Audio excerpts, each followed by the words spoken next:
Hello and welcome to a brand new episode of Look Forward. I'm your host Jay. I'm here with my co-host Brad. I'm so happy that after a couple weeks of reprieve that we've gotten back to hearing Tuesday Yeah, for man. the January 6th commission. Jesus Christ. We were off last week because it was a short week, like in the working world, which like threw off Yes. our entire network schedule. Yes, for very much so. Still is happening now because we haven't recorded 10 Pickles yet this week. So that's coming down the pipe. Yeah, it's hilarious because we only did like one show last week, and my wife was like, "Do you have a show tonight?" I was like, "No." Tomorrow? No, I don't have any. This is like the first time I've been like free for quite some time. But we are back, and boy, are we back with a hell of a day. Like not even week, just a hell of a day. I wasn't expecting this hearing to be as funny as it was, but there were some drop dead like hilarious moments. Throughout. Yeah, no doubt about that, and we'll talk including the coup de grace, which we'll talk about at the end of this thing. Well, we're really two coup de graces. One something that Trump did, and then one of the most insane things I've ever heard anyone say casually on live television. Right. Good Lord. All right, so let's get right into it. So we'll talk. We'll get right into the seventh live hearing from the January 6th committee. The seventh of infinity, because like it's like when they schedule them, they're just like, oh, we keep getting more witnesses that want to tell us things. Like it's pretty great. They were supposed to have at the day of this recording is Tuesday, right? This is Tuesday evening that we're recording. There was supposed to be another hearing on Thursday, which has been canceled apparently. Postponed. Right, postponed. So I don't know. Maybe that's next Tuesday. Who knows? We have no idea. But you know what? I'm more of a fan of the surprise ones. Like, because the last time it was a surprise, it was a fucking barn burners. So like, look, just hit us with like 1 day notice, man. Like, I don't even need. Like, if you want to keep it to Tuesdays where it's just like, is it infrastructure day? Like, oh shit. Like, that's fine. That's fine. If I find out on Monday afternoon that like shit's gonna be lit on Tuesday, I'm totally okay with that. That works fine for me. But yeah, so we knew this one was coming up, and we sort of kind of knew like the topic, right? But like we didn't know exactly what was gonna happen until like right before. So again, not surprises. Not only that, but we also had the added benefit of the fact that Pat Cipollone sat for 8 hours with the committee this past Friday.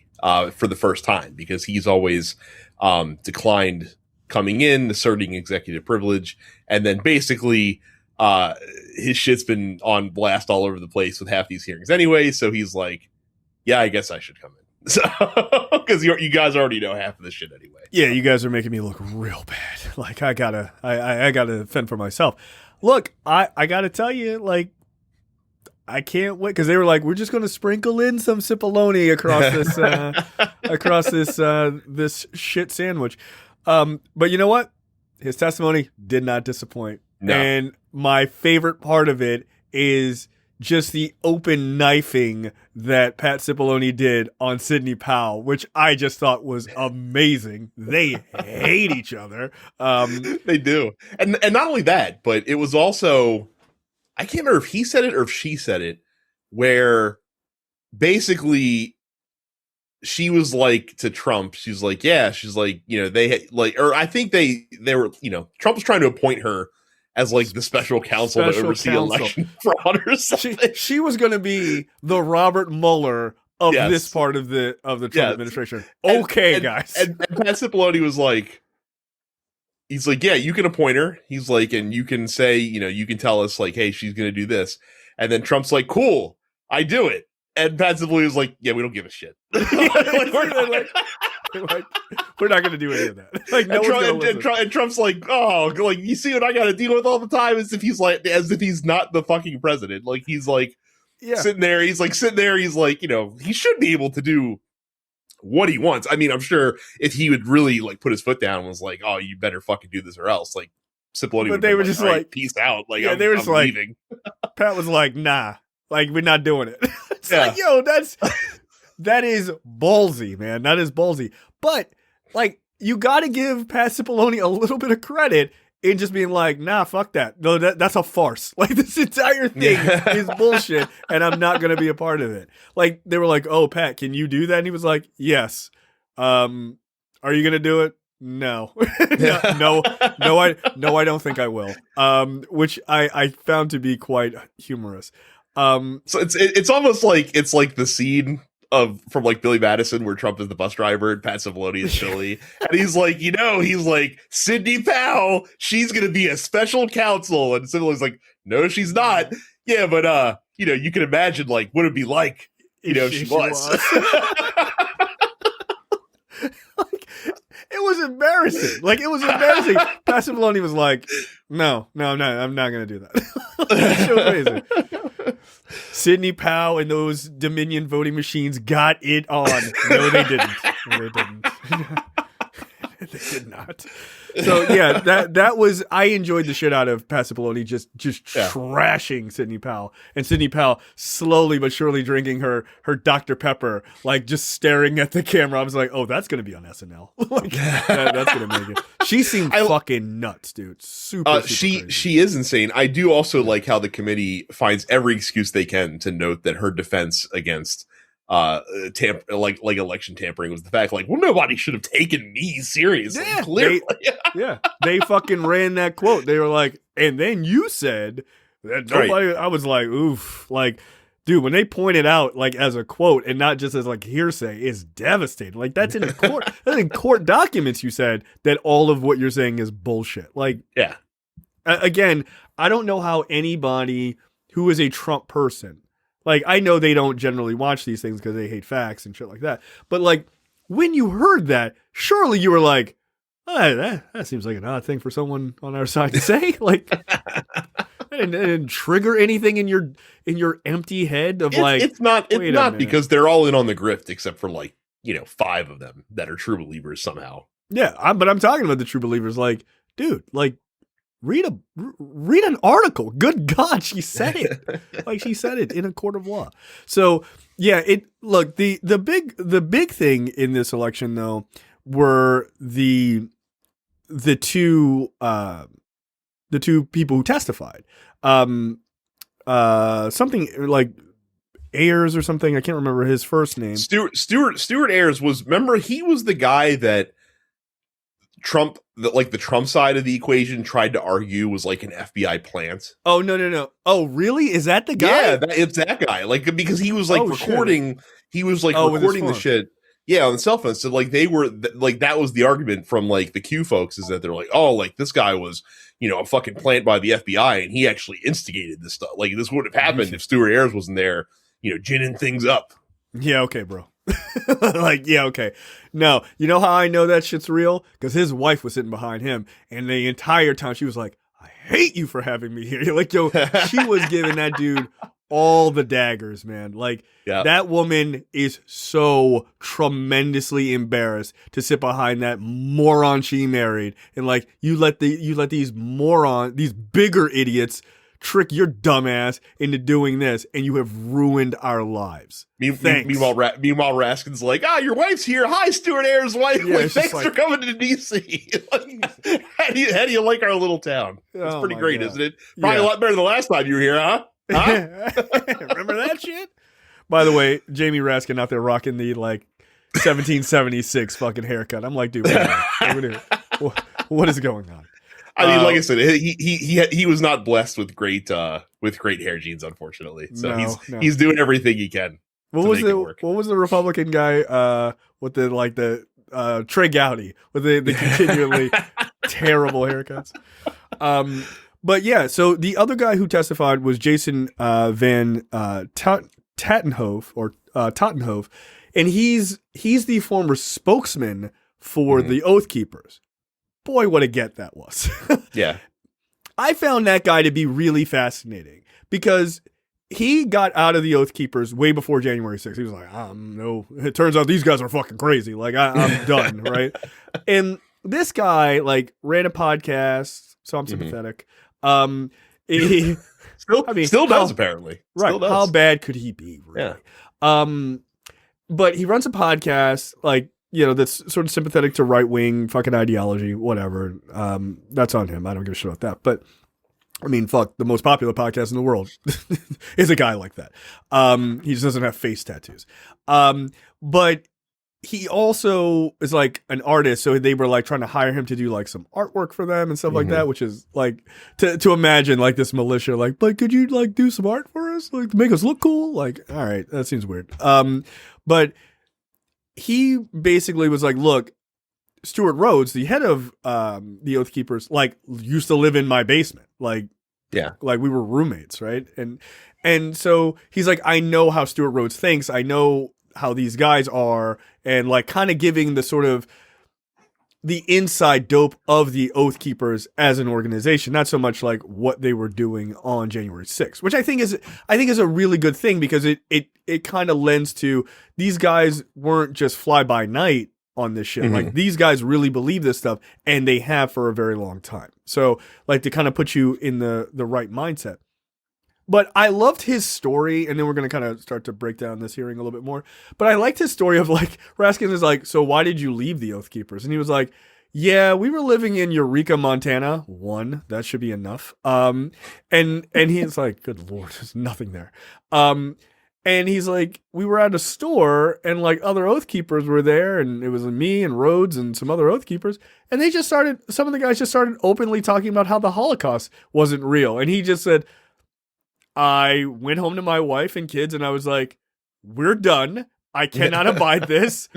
We're leaving. Like, that was that dude's lines, like, the Holocaust doesn't exist. All right, these guys are anti-Semites. Get the fuck out of here. I mean, at least he had the wherewithal to cut bait on that aspect. That's like, because a lot of guys are just like, yeah, I'll entertain this. Like, I'm like, what? Yeah, tell me more about this. Tell me more about this Adolf Hitler character, right? Like, but yeah, that dude was like, nah, that was a bit too much for me. Like, well, and it's why it's so funny, because there was news that came out this week where like Stuart Rhodes was like, oh, I'd love to testify before the committee, but on all these conditions, like it has to be live, and it has to be televised, and but like I have to know the questions before and all that shit.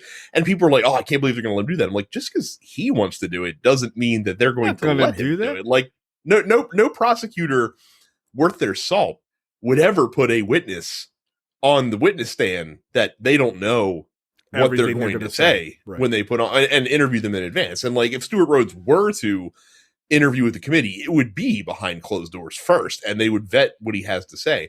And also with Stuart Rhodes, because he has criminal exposure that he has to worry about, like they're not going to let him even walk in the room unless he has like a guilty plea attached to it. Oh yeah, dude, you're never going to hear from Stuart Rhodes. Like, yes, like, and if you do, it's a video recorded message. Like, you're never going to do that. And like, they would interview him, they would behind closed doors, like you said, they would record it. And then when he tried to say some wild shit, they'd be like, hold on a second. That's not what you said on this tape. Like, right. No. And they're not, and look, that guy is a propagandist. Like, he's going to get up there and he's like, I want to subpoena Nancy Pelosi and all these other people there. One, subpoena? With what power, motherfucker? Get out of here. With the witness subpoena. Yeah, clearly. Like, yeah, okay, bud. Like, isn't that how the law works? It doesn't, Stuart. Maybe you should keep your eye on the documents at hand.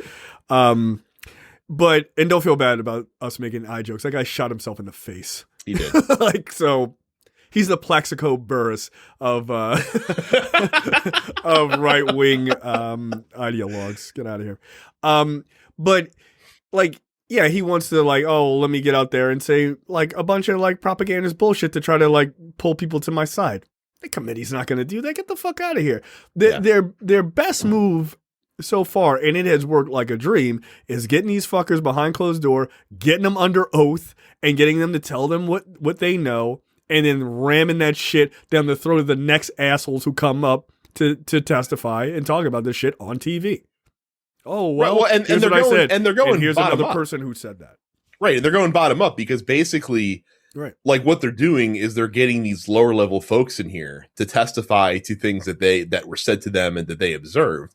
And then so like they're like, oh, I'm going to tell you all about the things my boss said. And then after they testify in public and they air this shit, they can turn to the boss and be like, well, they said all this shit about you. You want to come in and, defend yourself or corroborate or this, that, or the other thing. Otherwise, this is the record that exists in the public about, your role in all this. And that's what got Pat Cipollone to come in the doors, because, Cassidy Hutchinson was saying testifying to all the things that she observed between him and Meadows and everything like that. And so they're like, hey, Pat Cipollone, I know you said no before, but it kind of seems like you might want to set the record straight. And guess what? Here. All he did was go, yeah, what she said. He's not pushing back on the shit she said. Get out of here. Like, of course not. Because at the end of the day, Cipollone still wants a career, right? Mm-hmm. Look, all this is a huge RICO case. You just roll these guys up one after the other. You occasionally get people like Cassidy Hutchinson, who will volunteer to jump in and like, hey, I saw some shit. Let me tell you. But you just keep rolling these people up. Look, you're going to get to John Eastman soon.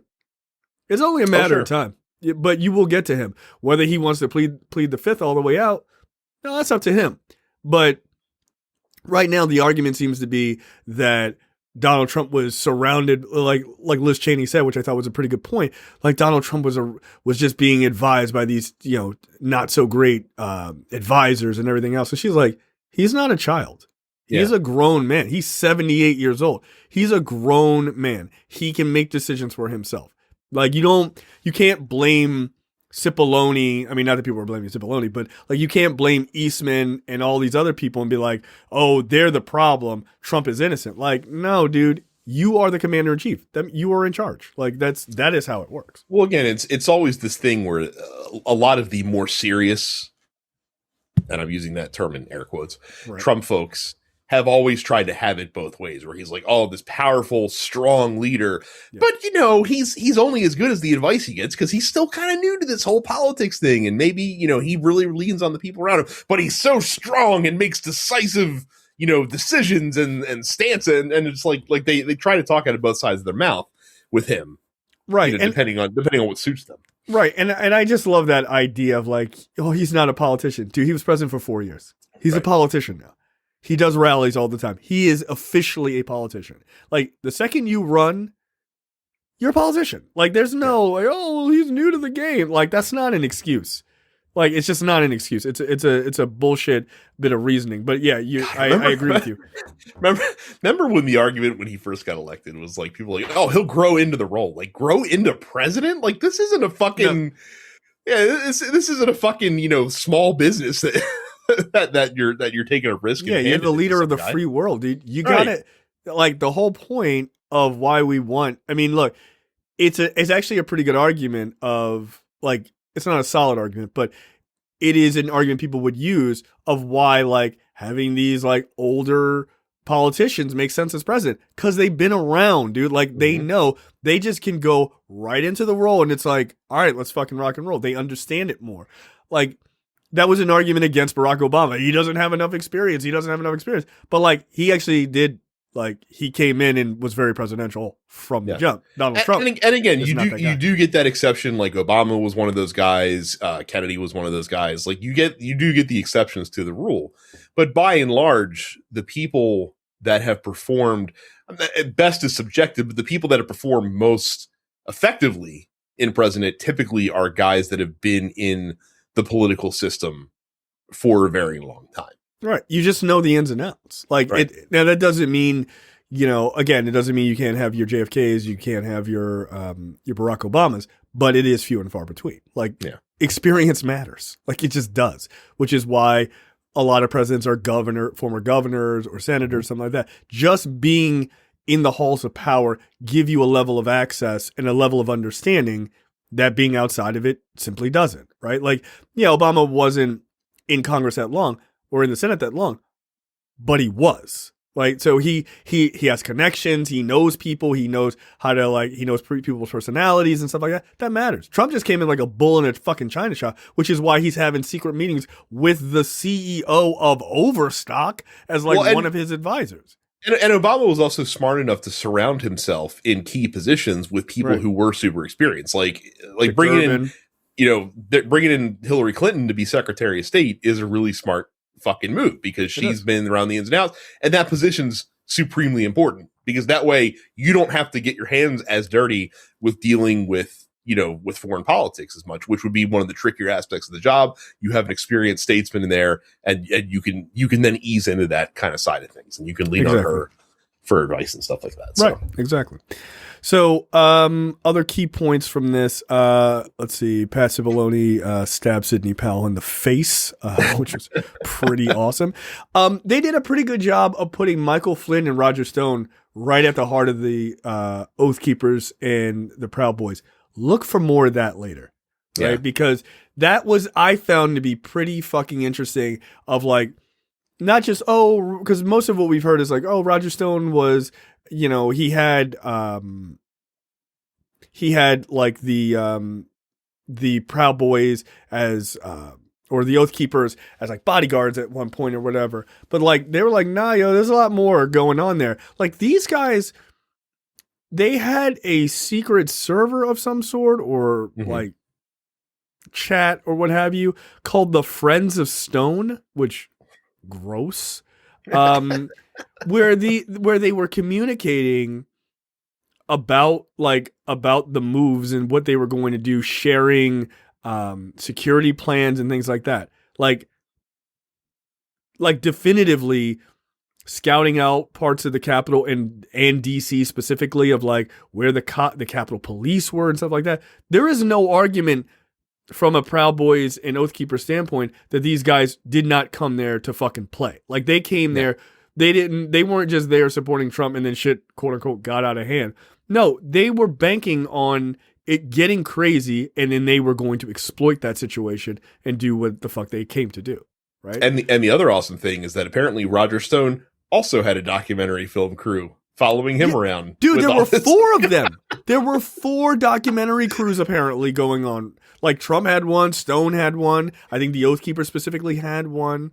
And I think the Proud Boys, along with Roger Stone, also had one, right? Because remember, there was that report a number of months ago about a meeting between, I think it was a meeting between Stuart Rhodes and Enrique Tarrio in like an underground parking garage. And they were like, and there was a documentary crew there filming it. I'm like, dude, what are you doing? Like, but these guys, what you can tell from all of this, like that sounds crazy. Like, why would anyone do that? These guys really thought that they were going to overthrow the government. And they really thought this was going to be like a real full-fledged coup d'etat that they were going to pull off and like take over the government, reinstate Trump somehow. I honestly don't. They're like underpants gnomes from South Park. Like they have like 2 steps and then they're like profit. Like they don't actually have like the middle part that's kind of important.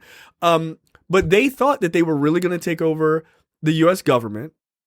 And it was just going to stand. And then they could just like release this video like, hell yeah, look at these fucking heroes. Like, dude, all you did was take notes on a criminal fucking conspiracy. Right. Well, and listening to Matt Al last night, like not only did they do the recordings, that after shit went the way it did on the 6th and it blew up in their face and all of a sudden like, a hearing's being impaneled in this and people are being arrested.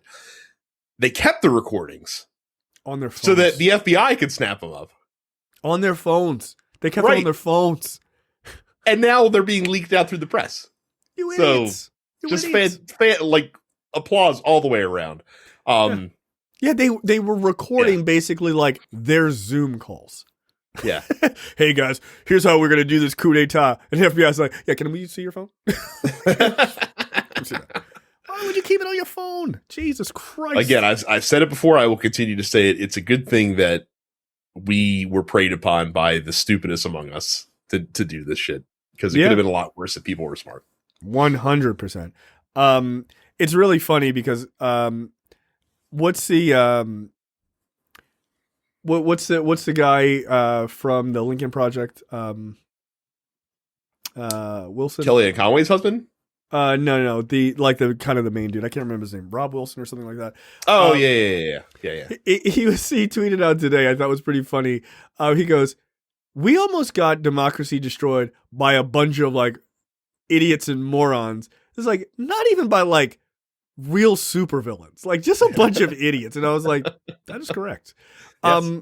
But they were so they had their biggest issue was their hubris, right? Like Yes. they were so sure that this was going to go off without a hitch that they were just like, fuck it, let's just record the shit. Like, who cares, man? Like, we'll play these at our victory parties. But I'm like, Yeah.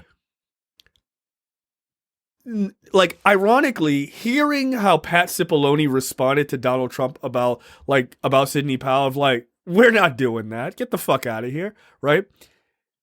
Hearing his response to that lets me know what I'm going to say next is a very large possibility, which is this idea that they were going to like take over the Capitol and just, I assume they thought they were just going to murder politicians just at will, right? And most likely because they're like, these guys are all like fantasy fucking dorks, right? Like, they probably like, we're going to get a camera crew in here and then we're going to do it live on TV, right? Like, because that's the kind of fucking like Batman villain type of shit that they would think to do. Do you really think, you think the U.S. military, like, you think they're just going to let you do this? Like, you just think that's what's going to happen? You like, because I get it, right? Like, I know somebody listening was like, well, Donald Trump had installed those people at the Department of Justice, or excuse me, at the DOD, Department of Defense, like all his sycophantic guys and at the Pentagon and stuff like that. I'm like, again, you had the White House counsel tell the president to his face to go pound sand on a not killing people situation. Yeah. I don't see a situation where the U.S. military stands by and allows U.S. senators to be murdered, the vice president to be murdered. I think those guys would be like, yo, we signed up, to defend this country against enemies, foreign and domestic. I'll take my court-martial tomorrow. Let's fucking ride. Like, I just don't see a situation where they'd be like, oh, Trump said that? All right, well, just let him kill him. I know that the defense that from some folks would be like, well, the Spider-Man meme, and yes, I get that, but at the same time, like, no, people are not just going to abide that happening. No, especially the people up in charge. And I'm sorry, like, they take that court martial tomorrow, dude. Like, they're like people in regular boots on the ground dudes are going to listen to their commanding officer before anybody. Even before the president, sorry. Yeah, like they understand absolutely. there's a chain of command, and the president just doesn't get to just dictate from the top. Like, hey, here's what we're gonna do. What your CO says, be damned. Yeah, I just like, and I know the military chain of command absolutely works like that, right? It is in fact top down, but I just don't see a situation where there's just like military. Because remember, they had busloads of soldiers, but they were just not allowed to go. Now, you could say, well, see, that's proof that you're wrong. But that's not under the guise of a report that senators have been murdered. They have the fucking vice president hung, in front of the fucking Capitol. Dude, that bus is moving. And everyone in that Capitol who ain't supposed to be there is going to get fucking murdered. Like, they're just not going to allow it. Like, I just don't see a scenario like that. That to me is the difference between being a guy who has never worked in the government and thinking, well, I'm president, so it is what it is, versus people who have been in the government. They're like, yo, like, yeah, you in charge. Like, until shit like that pops off. If you are standing in the way, like, look, a lot of people in the military are like, look, the president is president. Like, I may or may not like this guy, but the president is the president. It is what it is. It gets a little different when the president is literally crossing his arms as a coup is going on. And guess what? You're not talking about an internal military coup of like, well, the fucking colonel or the fucking general of the Air Force is now in charge. That's like a different weird fucking scenario, right? Because then that's where they get really tough, where the soldiers feel like, well, that's my boss. And, like, that's a different thing. That's how countries do get taken over. You're talking about a bunch of paramilitary people trying to take over. The military can't wait to shoot those guys. Are you kidding me? Oh, really? Those drunk asshole Proud Boys took over the government? Let's go. They can't wait to shoot those motherfuckers. Are you kidding me? So, like, this idea that they would just let that shit rock is a bizarre fantasy that for some reason these guys thought was like, once we get in there, bro, we're safe. I'm like, that is the last thing that's going to happen. You're going to die. You're going to die, and it's going to be brutal. So I don't know. Again, they were like the underpants gnomes. Like they were like, oh, we take the Capitol, kill a couple senators, profit. Like that's it. I'm like, nah. But it's not just about taking the Capitol. It's much like a reservation. It's about holding the Capitol. You will not do that. Like you simply will not. You won't. They'll kill you. So, and look, I'm glad the bloodshed was as minimum as it was, and I'm sure they thinking back, you should be pretty thankful too, because they would have come in there, dude. It been the end. That's it. Like it'd have been over. Like they're not coming in to ask questions about shit. Like they're just not. So, but I think keep your eye on the Mike Flynn, Roger Stone thing, with the Oath Keepers and Proud Boys, because that clearly there is a lot more there. There's a lot more there. They clearly have more data on that, and they're going to drop that shit like a fucking nuclear bomb on those guys. So I would not be surprised if Flynn and Roger Stone go to jail. I really obviously not gonna lie. It would be pretty cool if they did. I wouldn't be surprised if those two guys get specifically indicted. Well, especially considering both of them, got the duck consequences that would have led to jail time. So yeah. But I don't think they're gonna get it this time. And look, all these guys, those Oath Keeper guys, they're gonna die in prison, dude. They're not letting you out in 5 years. Fuck no. Like. There was a report, they didn't really talk about it today, unfortunately, but there was a report that they had grenades and, obviously bombs. They quite literally had homemade napalm, which is like gasoline with styrofoam in jars that you light on fire and throw because then it sticks on people and burns them to death. Cool. I'm glad you guys really support you back the blue. Okay. Because those are the people you were talking about murdering right. Like that. I mean, they had a ton of AR-15s, a ton of pistols and shit like that were like just outside of DC that like people were going to shuttle in and stuff like that. Like, no, look, they were ready to like do some shit, but like, you ain't gonna last, dude. The U.S. military there's a whole lot more of them, and they can't wait to just roll in that building. And their equipment's a lot better than yours is. Yeah, and they're a lot better trained than you are. Yeah. Like a lot better trained. So yeah, it's interesting. During the hearing, we found out that Brad Parscale, Mr. Florida man himself, Brad Parscale. I will never forget that video of those cops fucking tackling him. That shit was awesome. He admitted to what is that crazy woman's name? Katrina Pearson. Katrina Pearson, who sounded totally reasonable, by the way. Like of sound mind, not reasonable, but of sound mind, which is new for her. Good on her meds, I guess. But Brad Parscale admitted to her in text, he was like, I regret ever getting Donald Trump elected. And she was like, well, we were just going by what he said, so you made the decision you made based on that information at the time. And he was like, no, it was our rhetoric. I regret this. Like, right. And then he's like, he literally said, like, his rhetoric got a woman killed, like referring to Ashley Babbitt. Yeah. And she's like, don't be dramatic, Brad. He's like, Katrina, come on. like that was literally his response. Like, no. She was wearing a Trump cape, dude. Like, yeah. Your rhetoric got that woman killed. I mean, I don't give a shit, but like, well, and that's that's the kind of shit that, Stuart Ayers was talking about in his testimony today. He's like, I got swept up in all this shit and, realized pretty quick, like, this is a bad move and it cost me my career. And, I was fortunate to get out of legal jeopardy because he was able to come to an agreement with prosecutors. Like, it could have cost him his freedom if he wanted to. And like, it's good that there's at least some of those people that are sobering up in the face of the consequences they've had to, be faced with in the wake of this. Right. It sure would be nice if more of them would, though, because it seems like there's still far too many who are holding this dumb line. Like, I had to drive past the house every fucking morning that has like a Trump 1 flag and a fuck Biden flag flying on his fucking flagpole. Wow, a fuck day. Biden flag? Jesus Christ. Above the Trump 1 flag. So fuck Biden apparently takes greater priority over top billing. Top billing. That's amazing. I love that line from Brad Parscale. He was like, no, I deeply regret ever getting him elected. I was like, wow, dude. And I'm sure he does, because like that's a stink that's going to be You can never on get him for the off. rest of his career, can never get it especially if the consequences are real. Like there's a lot of people that have landed softly out of the Trump orbit, but there's a lot of people that are going to have that like an albatross for the rest of their professional lives. Yeah, and they'll be forced to work for like pieces of shit because those are the Right. only people who are going to hire them. Like, who's going to hire Brad Parscale? Who? Like, seriously? I mean, he's working. I think he's working on.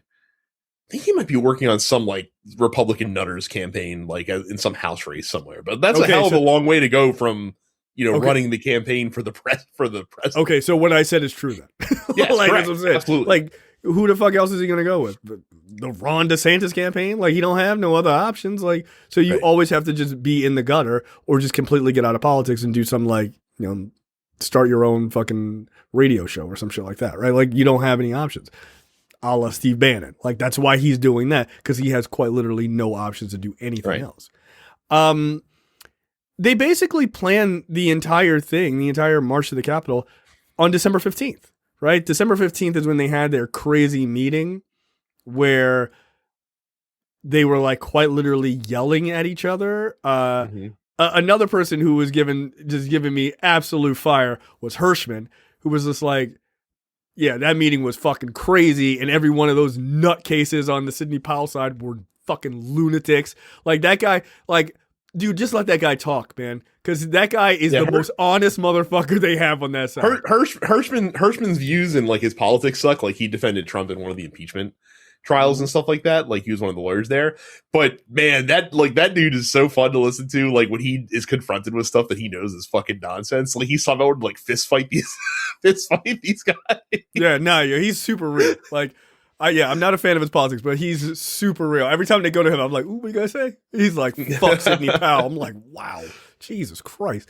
But they basically, at the end of this like crazy multi-hour meeting where it was team normal versus team fucking crazy, and they're just screaming at each other, in front of Trump, like quite literally, in front of him, which is what he likes, right? He likes this fucking, what's that stupid show he uses? The Apprentice, right? Where they're all knifing each other in the back, type of thing. After that, Trump like tweeted out like 2 a.m. or whatever, and he was like, "It's going down, fucking January 6th, baby."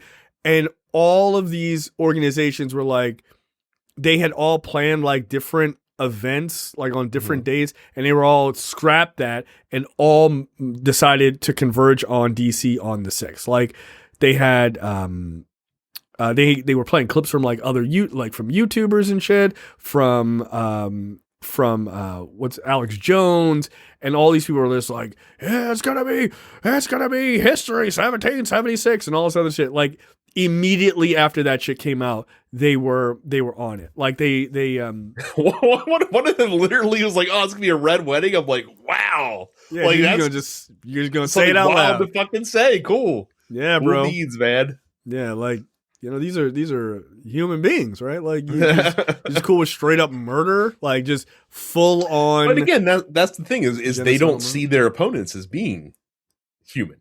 Like, they see them as something inhuman. So yeah. So again, this idea that it all just happened on happenstance is bullshit. Like, that's when, like, after this came out, that's when the Proud Boys and the Oath Keeper started talking to each other, which they had never done before. Which is just interesting. 11 House members planned with the White House to overturn the election. In some cases, not even House members at the time, because one of them happened to be a House member elect, Cave Woman Taylor Greene. Yeah, which might be why she was angling for a pardon at the end there. Yeah, look, what I found, like, Brad, I don't know if you play spades. I do, actually. Yeah, this group would be 10 and a possible.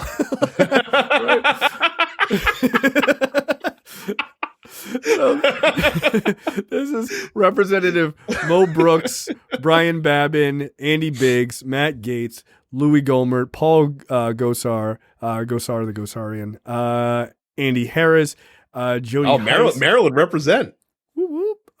Jody Heiss, Jim Jordan, of course, Scott Perry, and Representative-elect Marjorie Taylor Greene. Yeah. So out of the 11 of these dickbags, 5 of them asked for pardons. They were like, yeah, that we know of, that we're aware of. Yeah, they were aware of. Right. Right. So that's, look, that should be, you should put that in the sort of the back of your head that these people worked with the White House, not on some ancillary shit where they were like, oh, well, I'm thinking about it. No, they were like in the room where it happened. Like, this is how we're going to do this shit. Imagine how unserious your plan is, or not unserious, but like how crap your plan is, that you're like, oh, like we're going to pull in these people from Congress, and like somehow someone who's not even in Congress yet is allowed to be like in the room. Like, why does Marjorie Taylor Greene need to be involved with that in any way, shape, or form? Right. I guess they heard like, you know, she's crazy enough to like go along with this shit, and they're like, the crazier the better. Like, that's what I'm saying. Like you have so few people that are actually on board with this nonsense that you have to reach to get someone who's not even in Congress yet. Like, they will be by the time the day rolls around, but they have no actual power until 3 weeks from now. Right. Which tells me that it wasn't just about them being in power. It was also just strategic, right? Like, we've got these, like, Trump quite literally thought he was going to go to the Capitol, which we've found out in the last hearing. But his thought was that he would have these Congress members with him, which is crazy. Again, going into the chamber to pressure Pence along with Paul Gosar and all these other fucking people standing next to him is wild.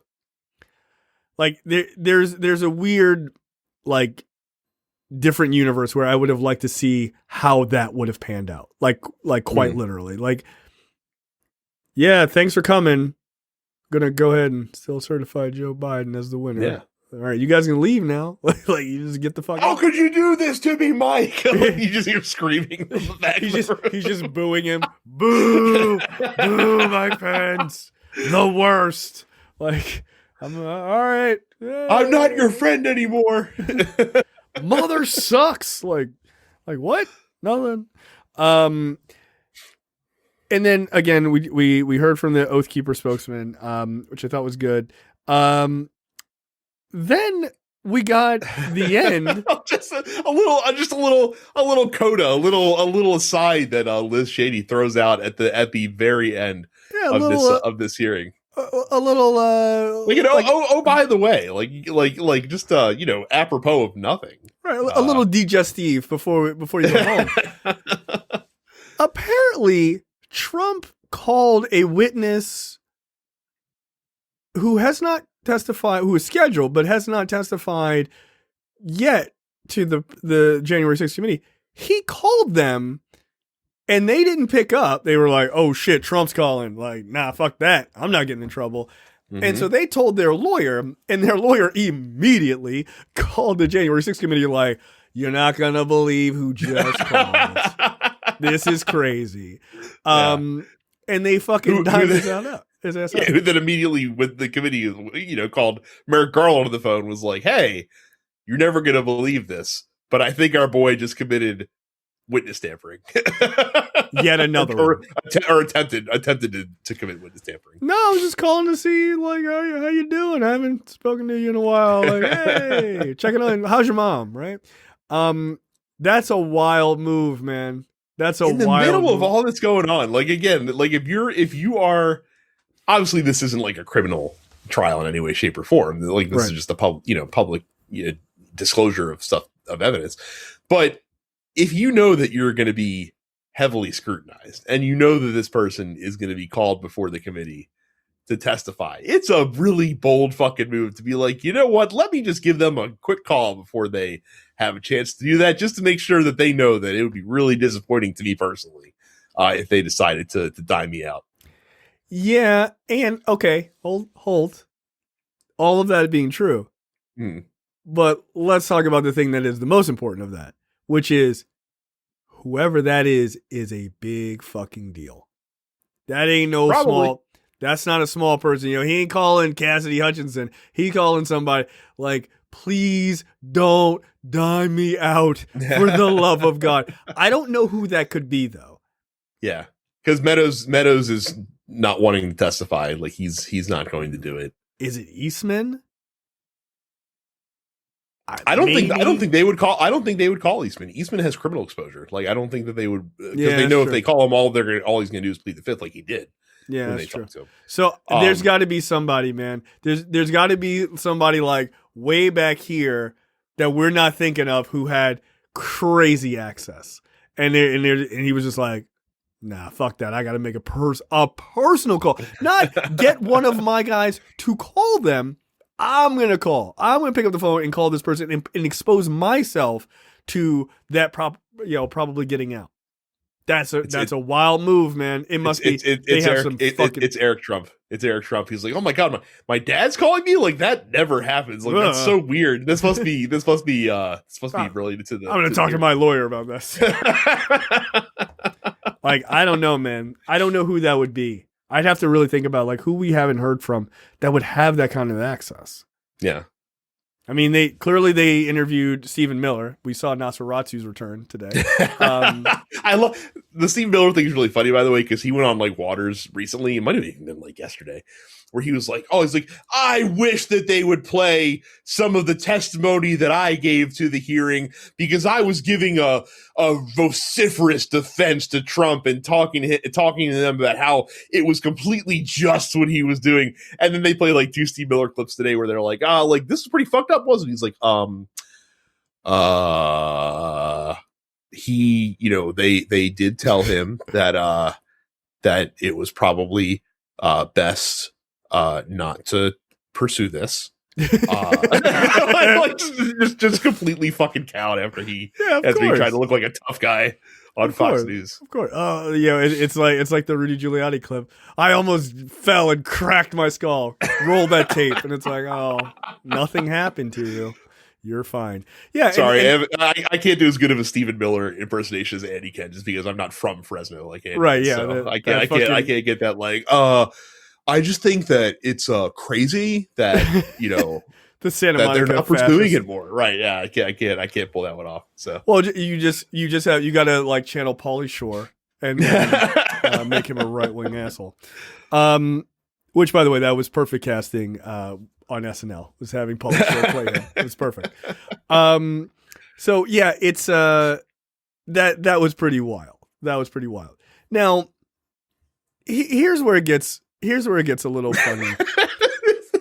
and this is so funny because like this was like a chair, like we didn't expect this gift to fall on our laps today. Like this was just completely out of left field, has nothing to do with the trial, but for some reason Jake Tapper on Across the Nation thought, like, who we need to talk to? It's John Bolton. I agree with you. To be fair, with all due respect, one doesn't have to be brilliant to attempt a coup. I disagree with that. As somebody who has helped plan coup d'etat, not here, but other places, it takes a lot of work, and that's not what he did. It was just stumbling around from one idea to another. Ultimately, he did unleash the rioters at the Capitol. As to that, there's no doubt. I'm sorry, what? like real dereliction of duty there from Jake Tapper. Like how, like when someone is like, coming as someone who's planned many coups, like, are you not being like, time out, John Bolton. Like we need to follow up on this line of questioning that you've now opened up before me. Many coups? Like, dude, he didn't even say like, like I've done coups, and like where you might have thought like he was just like pushing back and just like mistakenly said it. Yeah. He literally followed up by saying like, well, not here, but like in other places. Like it wasn't like a slip of the tongue. He's admitting to doing coup d'etats in other countries. Yeah. Definitely in South America. Like that shit was fucking nuts. John Bolton's like, yeah, no, like, of course, like, everyone does coups. Like, you haven't done a coup before? Like, come on, like, you haven't lived, Jake Tapper, until you've done a coup d'état, my friend. I love how it all came from the idea of he wanted to brag on being smart. That was all it came. That's why he said it. It was like, well, you don't have to be a genius, and he's like, I don't know, whoa. as a person Yeah. who does coup d'etats, I'm pretty Jake, fucking smart. Yeah, like Jake Tapper. I know you were a young man in the 1980s. We were doing coups all the time in the 80s. Like you should have seen all the coups we were pulling off. So he was like, that's the wildest fucking admission I've ever heard. No, I do coups all the time. I'm like, what the fuck? No big deal. Like, dude, do you hear yourself? He's like, what the fuck those people gonna do to me? I already killed their families. It's fine. It's fine. It's fine. I'm like, yo, again, Republicans are wild, dude. Like, they are super crazy that he was just like, yeah, well, like, what's the big deal? You know what, John? Don't worry about it. Like, you got it. Like, you got it. Jesus Christ. I could not believe that. I could not believe when I saw that. I was like, that's not, when I saw someone write it, I was like, that's not real. That's not real. That's not something he said. There's a video. Fuck. Yes. Wow. Dude, John Bolton fucking loves a coup, man. He's all about it. Like, you can't argue that he doesn't. Like, you can't argue. He told you. Many in other countries. It's fine. Yes. All right. Never here. No, I'm not some sort of asshole. I wouldn't try to destroy people's lives. Like, no, that's crazy. Like, I mean, brown people? Yeah, fuck them. Yeah. Who gives a fuck? Who gives a fuck who they voted for? Like, come on. Any more from the January 6th you want to talk about? January 6th? No, I thought the hearing was pretty well done. I do like Benny Thompson running a hearing because he just likes to fucking tee people up. Basically, he's like the MC almost, where he just introduces the witnesses and asks them a couple like softball questions to get them warmed up, and then he like passes it over to whoever's leading the hearing that day. He's like, come on and fucking let's drop some bombs on these people. Let's go. Yeah, I think my favorite combo is him and Cheney. Because, like, Liz Cheney gets to the fucking heart of the matter pretty quick. She's like, yeah, so you guys are criminals, right? Yeah, talk about it. And you're like, Jesus Christ. Like Raskin's like, I like Raskin, but, he's like, well, let's set the scene or whatever. Liz Cheney is like, so then you were cool with murdering the vice president. Is that correct? And you're like, well, roll the tape. And it's like, I would like to kill the vice president. Okay, now move on. Like, she's not bullshit, man. When she's doing the questioning, she is a fucking beast, man. Because, somebody made a perfect statement today in our fan group. They were like, listen, by the way, lookforwardshow.com/fans. They were like, she is a horrible person, but she despises Donald Trump, right? And it's like, and for that, the enemy of my enemy is my friend temporarily. Like, yeah, and I'm okay with that. Absolutely. War makes for strange bedfellows sometimes. Like, yeah. Like it's just like, who could have imagined? Like you and I, like not me. yeah, exactly. Like, again, it's the Lord of the Rings thing. Like, yeah, never thought I'd be fighting alongside of Cheney. What about a friend? It's crazy. So moving into, but hey, maybe you want to help us vote for this voting rights legislation, help make sure it doesn't happen again. No, like, come on, this is. I still want Republicans. Don't go crazy. Yeah. I mean, I still want women, to be forced into being broodmares. I'm a Republican. We were friends for 4 minutes. Like, relax. I just don't want that asshole to be president. Like, another asshole? Hell yeah, let's fucking rock and roll. Ron DeSantis? Sounds great. Like, but it would be interesting to see who she would back for president. Like, that actually would be interesting because, like, Ron DeSantis. If Trump was the nominee or if Trump. No, I'm saying the Republican primary. You mean? I'm saying in the primary. Like, Ron DeSantis would pull something similar. Like, you already know that. Like, oh, sure. Do you, like, if we know that she knows that, right? Like, she knows who that guy is, right? Like, would she back someone else? I mean, some people say that, like, she should run, which I don't hate that idea. Because I don't think she could win. I mean, I think it's crazy to think that she could win. But I think if she ran as an independent and not even in the Republican primary, she could siphon votes. She could siphon votes. Like, I think she should run as an independent if Trump gets the nomination. Yeah. I think that would be a smart move because she would pull people because people would be like, look, man, she actually was like, so she was also trustworthy shit. Look, she's not going to win, but she would just be there to fucking wreck his shit. And in the debates, she's been like, dude, step aside, Butch. Look at all this information I have. Like, because she wouldn't even have to worry about Joe Biden. Like, who gives a fuck? Like, I'm not even here to talk about Joe Biden. I'm just here to kick the shit out of Trump's back. And I would be here. And the point has been made. I'm hearing a lot of people make the point this week, and I'm actually surprised that it took this long for people to kind of like connect, like put these blocks together.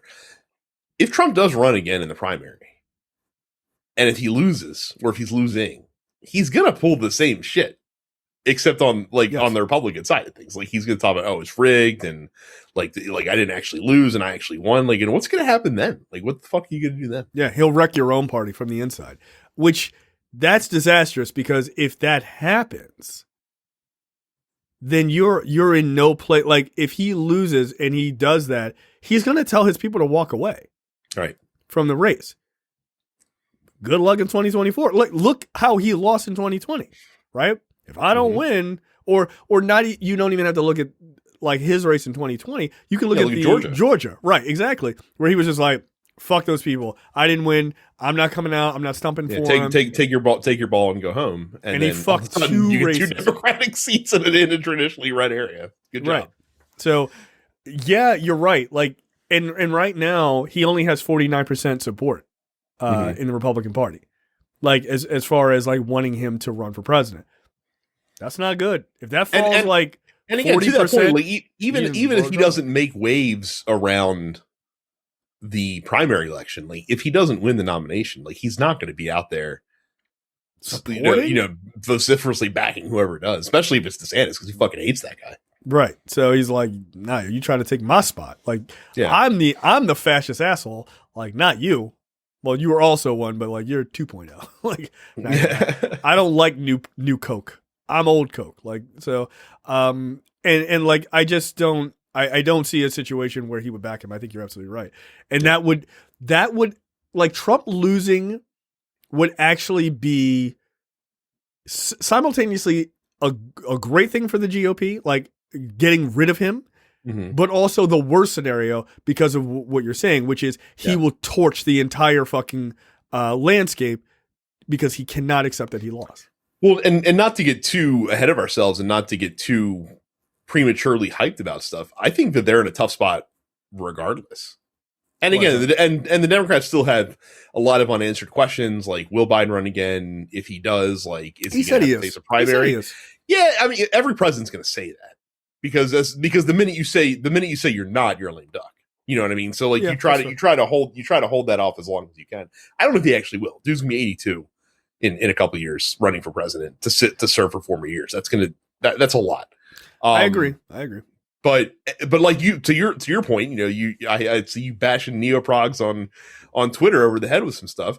Like, being the incumbent is a huge advantage that you generally don't want to voluntarily give up in a presidential election. And look, I wouldn't be surprised that if he looked at the numbers and he ran, like, step down in a year, step down in 6 months or whatever. Like, look, you might even be able to make that offer of like, I'm going to run, but I'm not going to do my full term. Although that might piss people off. I don't know. But that might actually spur Democrats. I don't think you can run on that.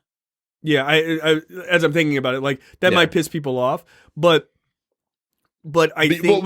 Well, because then you're also like hinging very heavily on exciting people with who your vice president pick is, which I would assume would be Harris again, which, is a mixed bag as far as that goes, because neoprogs really don't like her that much, so. But then run and then resign after 6 months. Like, you know what? Boy's getting a little too long. I don't think he would ever do that, though. Honestly, I don't. Like, I think if he ran again, he would serve the whole term if he was as long as he's alive. As long as he was physically capable of doing so, he would do it. But like, and I've seen a bunch of people saying, "Oh, Bernie should primary him." I'm like, Bernie's old too. What the fuck are y'all talking about? Like, again, the age thing that they slam Biden on, I'm like, you guys conveniently forget that Bernie Sanders is old as fuck. Well, but he seems young. Yeah, that really doesn't matter when it comes to numbers. Like, well, yeah, he's spry. So what, motherfucker? We're not asking you to do push-ups. We're saying you're too old. Like, that's it. So yeah, people conveniently forget that Bernie's 1,000 years old. Just because he yells loudly doesn't make him young. But look, man, I got to tell you, I think people should take heed to looking at Pete Buttigieg. Like he's been on some shit in the last couple of weeks, man. He really in the last number of years.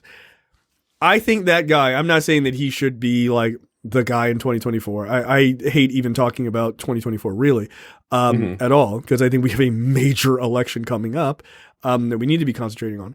But I think that guy has a real future. Like I honestly think people like I think he made some mistakes of like going the like standard Democrat route of like being overly like tech conscious and shit like that of like, oh, what about the numbers and like all that shit and getting in bed with the big tech and all this other stuff.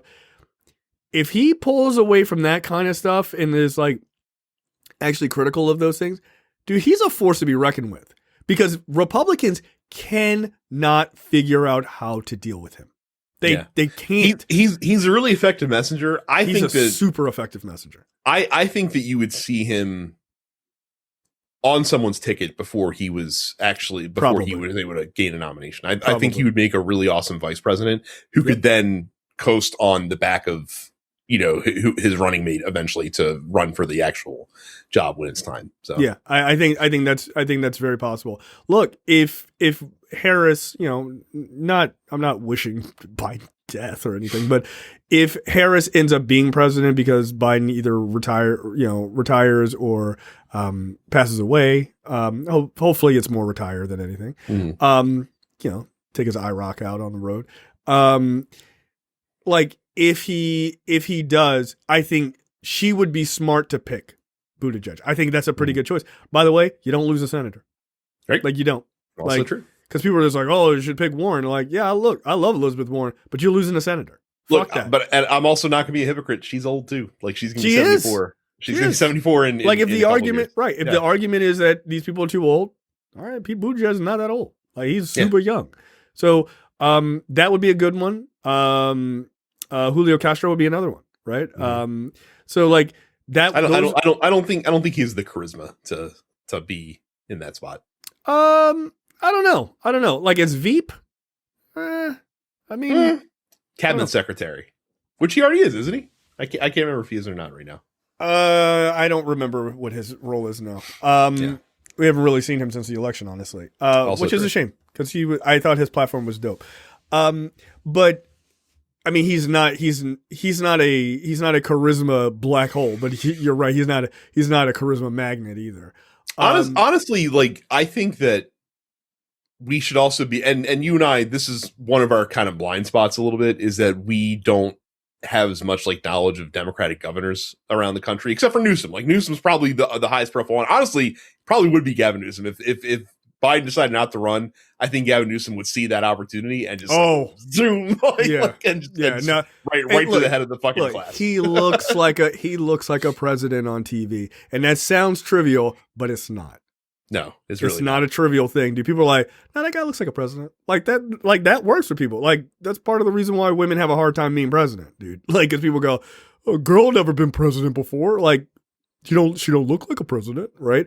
Yeah, she doesn't have a penis. Very good. But no, Gavin Newsom looks like a president from TV. Look, spoiler alert: Mitt Romney looked like a president from TV. Like he did. Yeah, he was the big weirdo. Yeah, he just hot dog meat, my favorite meat. Like, you're an idiot. What's wrong with you? Who talks like that? But yeah, I think Gavin Newsom would be a good choice. I think Gavin Newsom could beat Harris, like in a primary, 100%, 100%. I think he could. I wouldn't even be mad about it. I don't even think, honestly, like of the people that would be likely to run in a potential Democratic primary in 2024, I don't think anyone could beat Gavin Newsom. No, I really don't think so. I think of the people that we're aware of now, I think Gavin Newsom would be the clear front runner if Biden decided not to run again. Yeah, and look, maybe that's the move, right? Like, look, I don't think giving up the incumbency is a great idea, but if you're gonna give it up, you gotta give it to somebody who you know is gonna get in there and tear shit up. And Newsom's one who could tear shit up, right? He is. And also, like, as far as the competency, he's like, bro, I ran I ran California. Yeah. Right. Like, and people like him. They're like, oh, they tried to call you, yeah, and I kicked the shit out of him. I beat the brakes off of those motherfuckers. Like, they will never dare do what they did again. What a waste of time. Oh, yeah, Gavin Newsom's going to lose. Those numbers came back. They were like, we need to just be quiet. Then he went like 60-something%. Like, yeah, it was not close. It was not close at all. Yeah. Get the fuck out of here. So, yeah, because that's right. Caitlyn Jenner was like, I'm gonna try to sneak in there, and they were like, no, you're not. Need you just stay over there. Stay over there. You and your fucking crazy family. Get out of here. Okay, that's the end of the free portion for this week's episode of Look Forward. Make sure you go to lookforwardshow.com/premium. Sign up for premium content. It's only $5 a month or $50 for the full year.